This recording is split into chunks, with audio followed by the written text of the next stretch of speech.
بسم اللہ الرحمن الرحیم الحمدللہ والصلاة والسلام علی رسول اللہ اشہد ان لا الہ الا اللہ وحدہ لا شریک لہ واشہد ان محمدا عبدہ ورسولہ صلی اللہ علیہ وسلم۔ سامعین مکرم، ہر مسلمان پر ہر روز صدقہ کرنا لازمی اور واجب ہوتا ہے۔ جب صبح بندہ گھر سے نکلتا ہے تو دو فرشتے، ایک اس کے لیے دعا کرتا ہے اور دوسرا اس کے لیے بد دعا کرتا ہے۔ جو شخص اپنا مال اللہ رب العالمین کے راستے میں خرچ کرتا ہے، فرشتہ کہتا ہے اللہ اس خرچ کرنے والے کو اس کا نعم البدل عطا فرما۔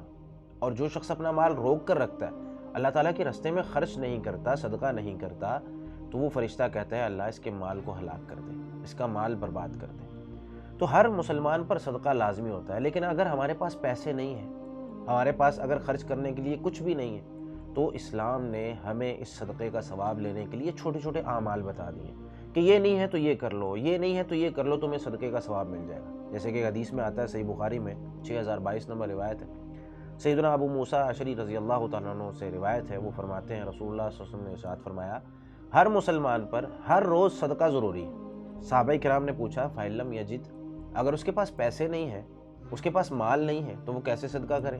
تو نبی مکرم صلی اللہ علیہ وسلم نے ارشاد فرمایا فَيَعْمَلُ بِيَدَيْهِ فَيَنْفَعُ نَفْسَهُ وَيَتَصَدَّقُ، اپنے ہاتھوں سے جا کر کام کرے، مزدوری کرے، اپنے آپ کو فائدہ پہنچائے اور صدقہ کرے۔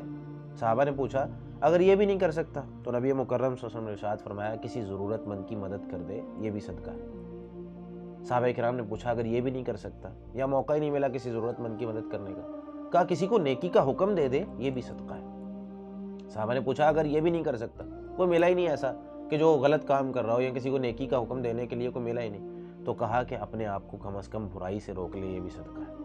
برائی نہ کرے اس دن، یہ بھی صدقہ ہے اس کے لیے۔ اور ایک حدیث میں آتا ہے نبی مکرم صلی اللہ علیہ وسلم نے ارشاد فرمایا، مسند احمد وغیرہ کے اندر روایت موجود ہے کہ انسان کے ہر جوڑ پر جس دن سورج طلوع ہوتا ہے صدقہ ہوتا ہے۔ اور پھر آپ صلی اللہ علیہ وسلم نے فرمایا کہ مال نہیں ہے کوئی بات نہیں، دو لوگ آپس میں لڑے ہوئے ہیں، ان کے درمیان صلح کروانا صدقہ ہے۔ کسی شخص کو اپنی سواری پر بٹھا کے کسی جگہ چھوڑ آنا، یہ بھی صدقہ ہے۔ کسی شخص کی سواری پر اس کا سامان رکھ دینا، یہ بھی صدقہ ہے۔ اور فرمایا الکلمۃ الطیبۃ صدقہ، ایک اچھی بات کہنا بھی صدقہ ہے۔ اور ہر قدم جو انسان نماز کے لیے اٹھاتا ہے، مسجد کی طرف جاتا ہے، یہ بھی صدقہ ہے۔ اور رستے سے کسی تکلیف دہ چیز کو ہٹا دینا بھی صدقہ ہے۔ تو ہر انسان پر صدقہ لازم ہے۔ اگر ان میں سے کوئی کام بھی نہیں کر سکتے تو ایک حدیث میں آتا ہے کہ 2 رکعتیں صبح اشراق کے وقت میں 2 رکعتیں ادا کر لیں، ان ساری چیزوں سے کفایت کر جائیں گی، ان ساری چیزوں کو کفایت کر جائیں گی۔ ہمیں وہ 2 رکعتیں ادا کرنی ہیں، اشراق کی 2 رکعتیں۔ کوشش کریں کہ اس وقت میں مسجد میں بیٹھے ہوں، یا اگر مسجد میں نہیں کسی ضرورت کی وجہ سے نکل جاتے ہیں تو کم از کم گھر میں جا کے یا کسی بھی جگہ پہ، آفس میں، اپنے دکان پہ، یا کہیں بھی وقت ملتا ہے تو ہمیں وہ 2 رکعتیں اشراق کی ادا کرنی ہے، تاکہ ہمیں یہ ساری چیزیں اور اپنے سارے جسم کے جتنے بھی جوڑ ہیں، ہر جوڑ کے صدقے کا ثواب مل جائے۔ اللہ رب العالمین ہمیں جو ہم پر صدقہ لازم ہے، واجب ہے، اس کو ادا کرنے کی توفیق عطا فرمائے۔ جزاکم اللہ۔